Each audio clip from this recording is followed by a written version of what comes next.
All right, so this next session, we've been talking a lot about how gospel communities are the same. Like they do the same. They should be rooted in discussion. They should be rooted in meals. They should pray together. There is a common why to the rationale for a lot of the things that we do. But there's also this reality that gospel communities will be very different sometimes. And sometimes that difference has very much less to do with who's leading that gospel community, or has little to do with the demographic makeup of the gospel community, like if there's more men than women, if there's younger people or older people in a particular community. What it has to do is the kind of stage they're in, right? And so some of you may have experienced a particular season of gospel community life, and you fell in love with it. You fell in love with it. And you come to view this is the way gospel community is supposed to be. And then there's different shifts that happen. Maybe your gospel community multiplies. Maybe some people move away.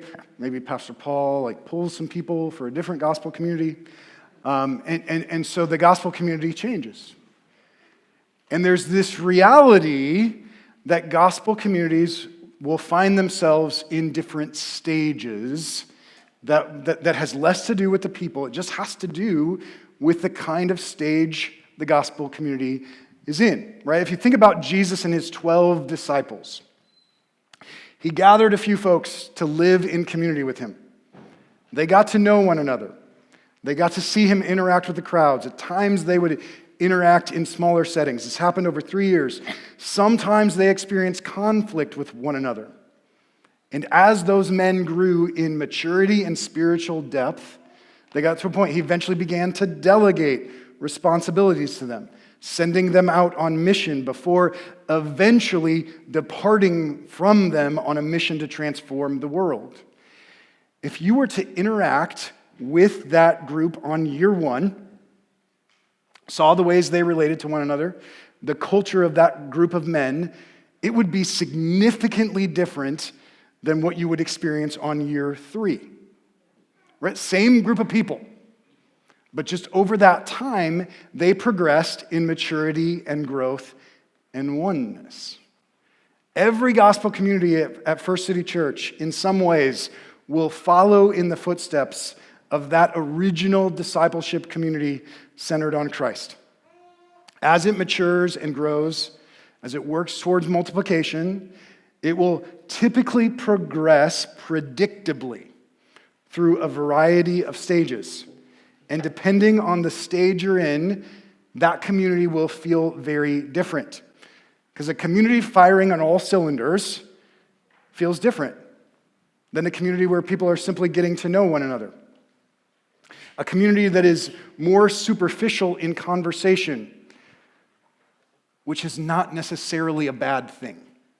A community that is more superficial in conversation will feel different than a community where individuals have worked through really hard things like conflict and disappointment. Okay, so we want to reflect on these different stages. Why? Why do we want to reflect on these different stages? As gospel community participants, I want you guys to sit on this question at your tables for a minute. Why is it important to know what stage your gospel community is in? Okay? Why is it important to know what stage your gospel community is in? I haven't given you the stages yet, but why will it be important to have this kind of conversation? Okay? Talk about it at your tables for a couple minutes. Let me bring back what you guys are talking about at your tables. Why is it important to know what stage your gospel community is in? So that your leaders can lead accordingly. So the leaders can lead accordingly. So there's an important piece application for leaders. Good. This is a workshop for participants. So, why else? Okay, so it helps us think about expectations. Good. What else? Okay, so it helps us know how best to contribute as participants. Good. So it helps us keep the right perspective. Good. Yeah, so I think, yes, Steph. Is the intention that you're progressing through these stages? Absolutely, yes. So then I would say, so that you can progress. Yeah. So if there is a destination we're working towards, this kind of helps us understand how to work towards that destination, right? So in your GC guidebook, Gospel Community Guidebook, there is some material that goes along with this, and there's some questions, key questions to consider. What are some obstacles in each of these phases? Okay. If your goal is to help your community grow and mature, to eventually work towards multiplication, you must know where you are at today. Okay, so you're going to find the stages that I'm going to give us a fast overview on that we're about to discuss. And again, you're going to find key questions to consider, obstacles frequently encountered during this stage. Knowing where you're at, it gives you a proper perspective, kind of helps set your expectations, right? There is a lot of us, man, my gospel community is just not like the last gospel community I had. It's kind of a downer. And so there is just this sense of, no, that's okay. Like we're on a journey towards something. But what is that journey we're on? How are we moving in that direction? When you identify the stage you're in, it helps you know how best to participate or how to lead if you are embracing a sense of shared ownership. So let's give a quick overview of the different stages of a gospel community. If some of you guys in the corporate world may be familiar with a guy named Bruce Tuckman, he was like 1965. He came out with this paper on stages of team development: forming, norming, storming, performing. We're gonna borrow that language because it's really helpful. It sticks in our brains. So stage 1, forming. In this stage, people are simply getting to know one another. Some people call this a launch phase.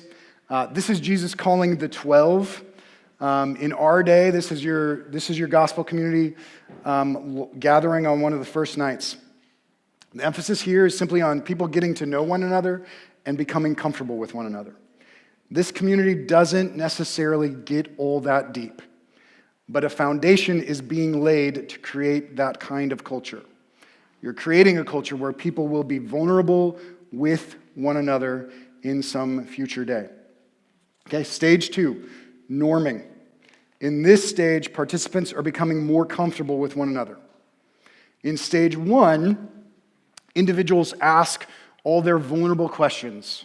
They talk about their struggles with faith, their struggles perhaps with the sermon. They talk about their doubts with people outside of their gospel community. But in stage 2, that changes. Here's a quote. The group begins to gel, and members are more comfortable sharing ideas and opinions. Community buy-in and shared ownership are the keys for this stage. Members begin to share their life in a deeper, fuller way. They don't just share their thoughts, they also share their doubts and struggles. And so this is that norming phase. People are interacting with one another in ways they pursue one another outside of the weekly gathering. They share meals together. They talk about how following Jesus is hard. Maybe they read the Bible together and pray together. In stage 1, going to that weekly gathering, it can very much be a chore. But in stage 2, that is much less the case. So stage 2 is kind of fun. So much so, some groups get kind of stagnant here. They settle for this or revert back to this stage when they move into stage 3, because stage 3 is kind of hard. Stage 3 is storming. As gospel communities spend more time together, especially outside of that regular weekly gathering, they get closer, their kids spend more time together, challenges and conflict become inevitable. We might think that conflict means something is wrong, but conflict actually means something is right. You have gotten deep. You have embraced a proximity with others that requires you to work through hard things. You think about when Jesus says to Peter, "Get behind me, Satan." That was a hard part of his growth. Or when James and John are arguing in front of the 12 for who will sit at the right hand and left hand of Christ, that conflict was a necessary part of the group of 12 growing. Or when Peter and Paul have conflict over if you need to be circumcised to be a Christian. Conflict was a necessary part of the growth of the church. Typically, only when we have conflict can we actually live out some of the more challenging one another's of Scripture, like forgiving one another? Even the instruction to love one another. Do we love one another simply because we get along? Or do we love one another when it's hard? When we work through stage 3, when we don't step back, when we don't become stagnant, then we get to stage 4, this performing phase. This is when we say, we're firing on all cylinders. When a community gets here, newcomers, they may not pick up on who the leaders of this community actually are. Nearly everyone in this community is vulnerable, sharing weaknesses, past wounds, and struggles with sin. Most individuals are beginning to exercise their natural gifts or their spiritual gifts and skills that they have acquired throughout life. At this stage, individuals, they long to invite people in, people who are outside of the church or who would not identify as Christians, to experience this group of remarkable people who truly love one another and they point people to Christ. In the ideal scenario, okay, Steph asked this question, how do we progress through these? In the ideal scenario, a group progresses steadily in size and maturity over a somewhat predictable period of time. But if we're honest, working through these phases to stage 4, it really is less about the length of time you have spent together as a community. I've been doing this for 20 years now, and I've seen groups exist for years and never get to phase 4 because they are not willing to have hard conversations about sin struggles or situations of suffering. They are not vulnerable with one another. They do not commit to consistently being present with one another. They do not know how to forgive one another. They do not work through conflict. So to get here, it requires a lot of sacrifice on the part of the group. You need to be vulnerable. You need to be willing to have hard conversations. You need to love others well. Okay, that's stage 4. Stage 5, this is the last stage. This is sending. Okay, this is what we're all working towards.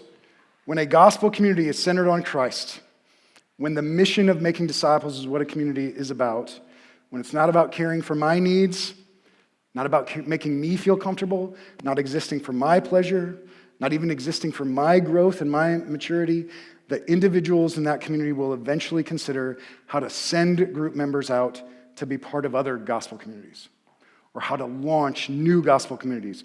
Your goal from the beginning, when you are centered on Christ, when making disciples of Him is your mission, it's eventually not to be in the same small group with the specific group of people, okay?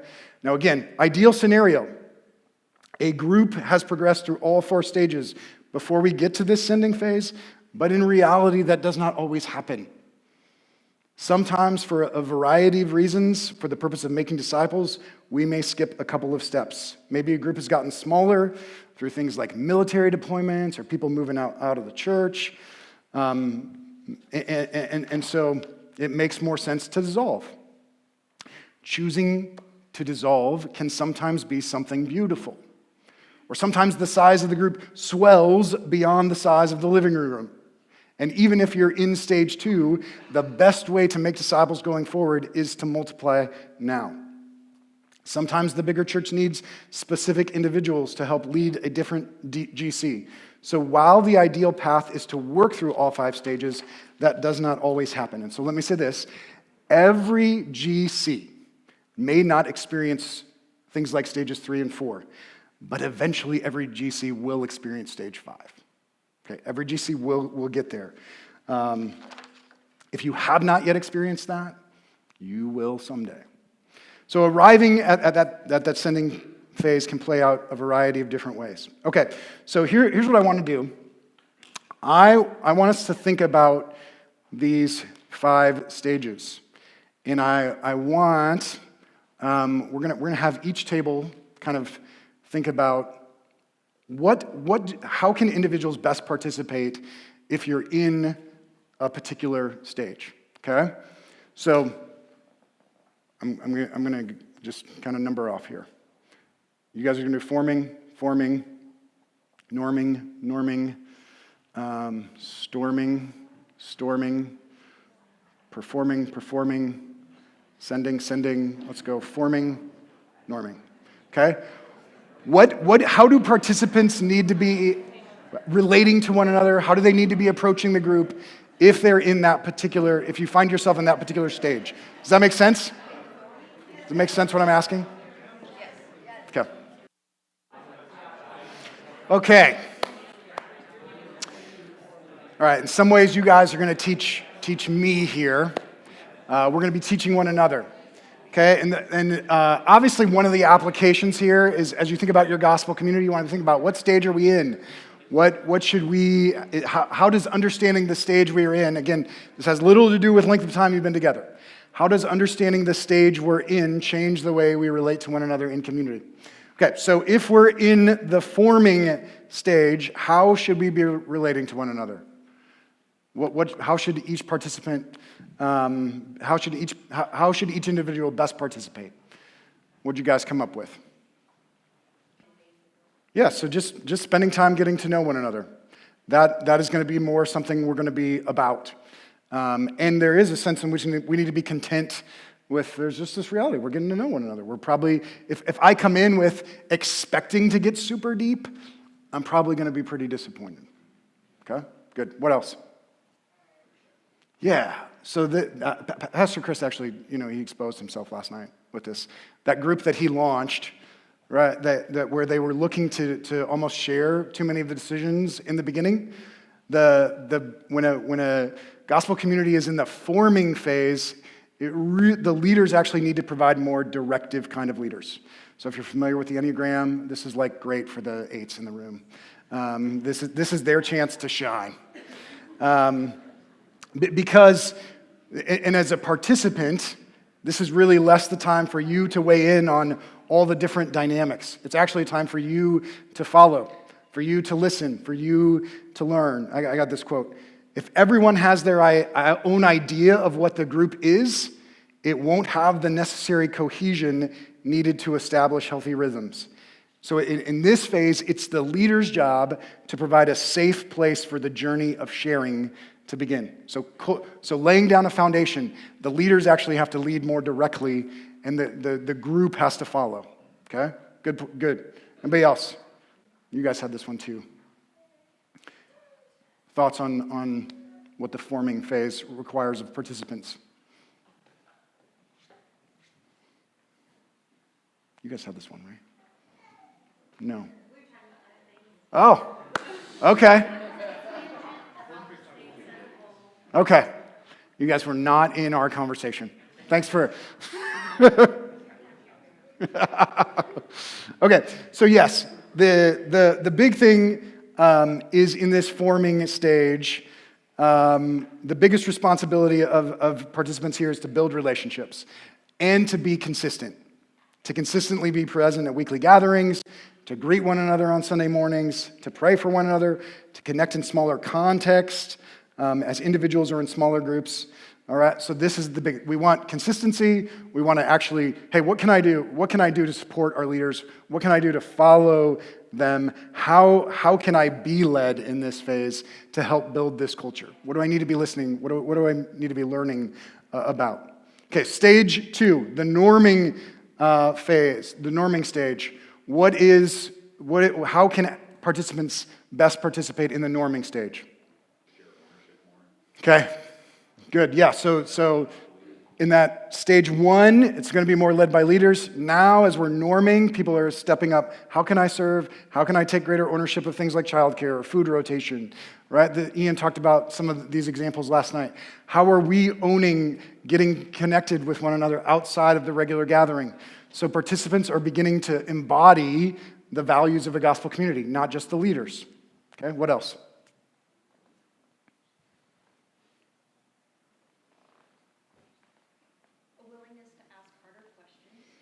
Okay, so there would be a willingness to get deeper with people.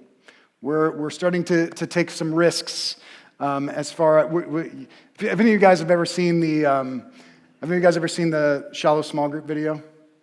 I share this with some and there's this, it's making fun of Christian small groups, and this guy's like, we're all about shallow small groups, and You know, somebody's like, oh, my marriage is really hard.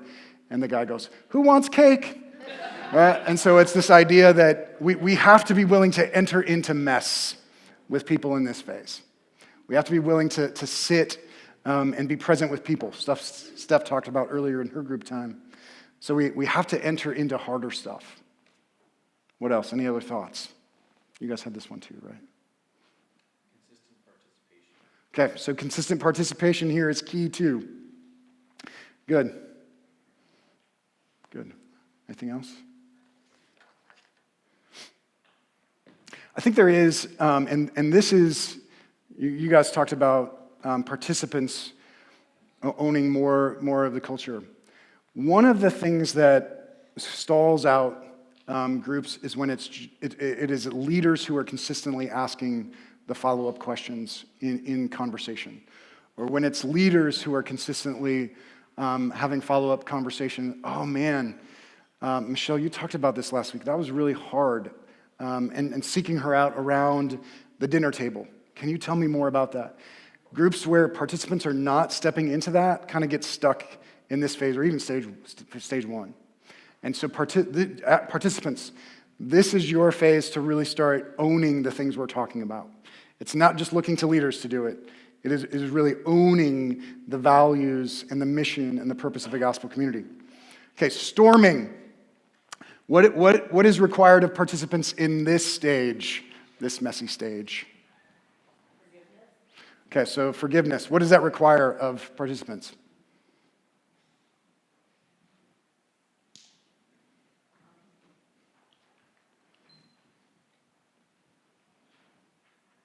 What is forgiveness?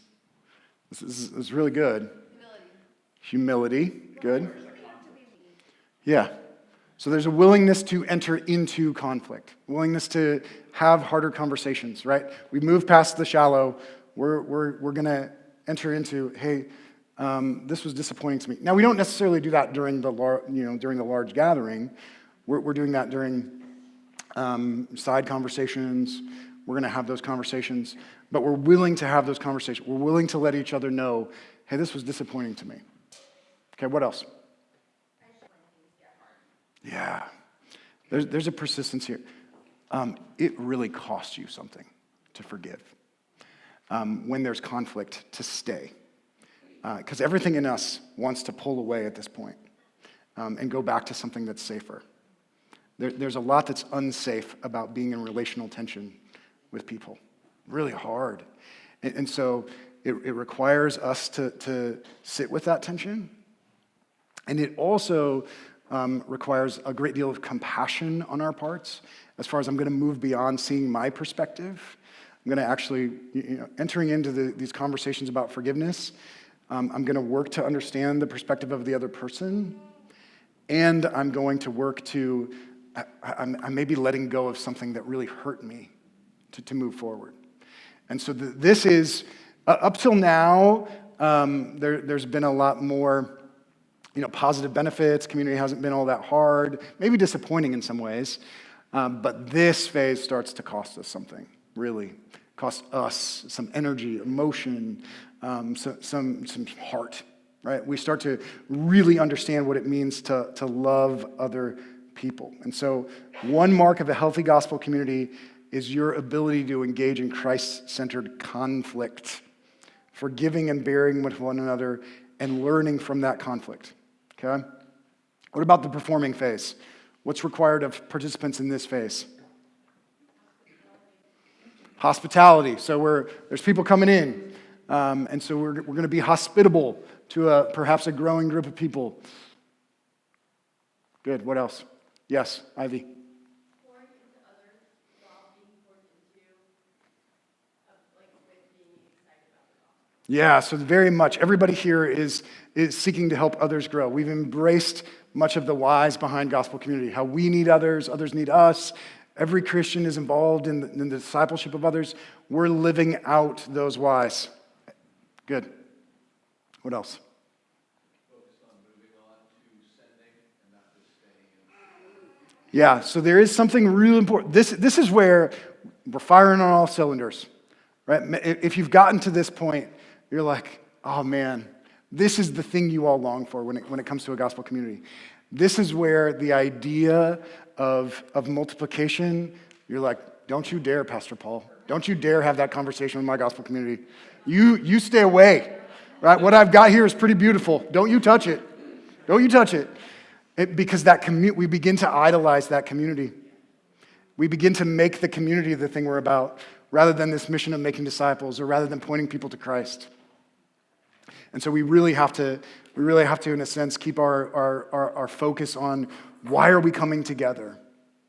Are we coming together for the purpose of community? Are we coming together to point people to Christ? Good. What else? Anything else?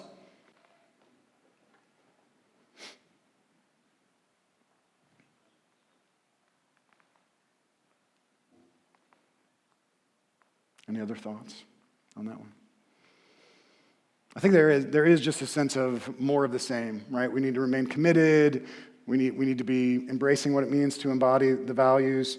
But part of it is this sense of this is probably, you guys Jordan nailed it.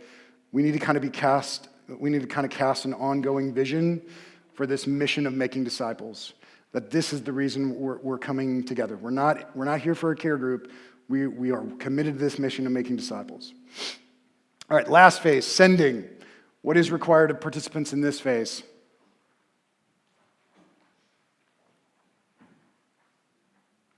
There's a couple of things that we actually talked about. The first was that a lot of times when you enter this phase, you're going to start grieving. Grieving? Yeah. The people that you've gotten to this performing stage with, suddenly some of them you're not going to be in community with anymore. Yeah. There's a profound sense of loss that you're going to go through. You can struggle to stay committed and vulnerable knowing that things are changing. Yep. So how do you stay performing when you know something different is about to happen?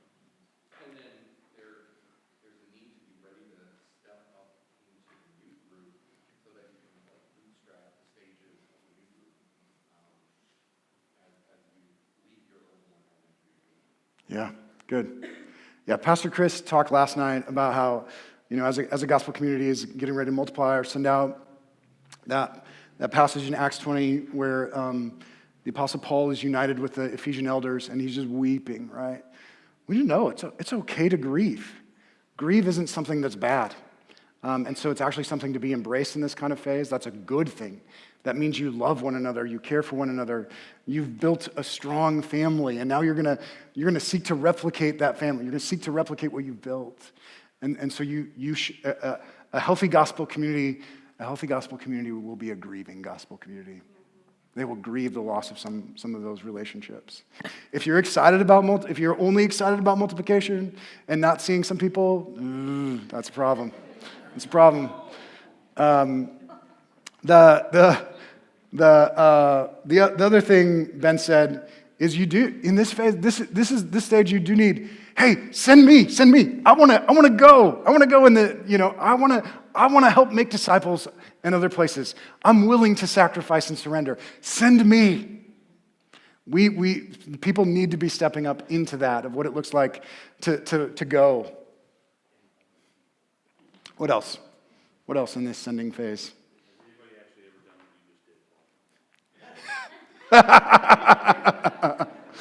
Probably not jump up and down. Not jump up and down. Any other thoughts? Okay, you got like 5 minutes left at your tables. What stage is your community in today, and what do you need to do to move forward? So this is a question for those of you who you're with your gospel community here. What stage do you believe your gospel community is in? What are some of the obstacles? What are some things you can do to help your community grow and mature towards a more mature stage? Talk about that, and I'll transition us in a couple minutes. Hopefully, this conversation about where we're at as a gospel community, one, again, keeps you right perspective. But two, hey, as participants, what does it look like for us to help our GC grow in this particular stage? How do we grow and mature? Okay?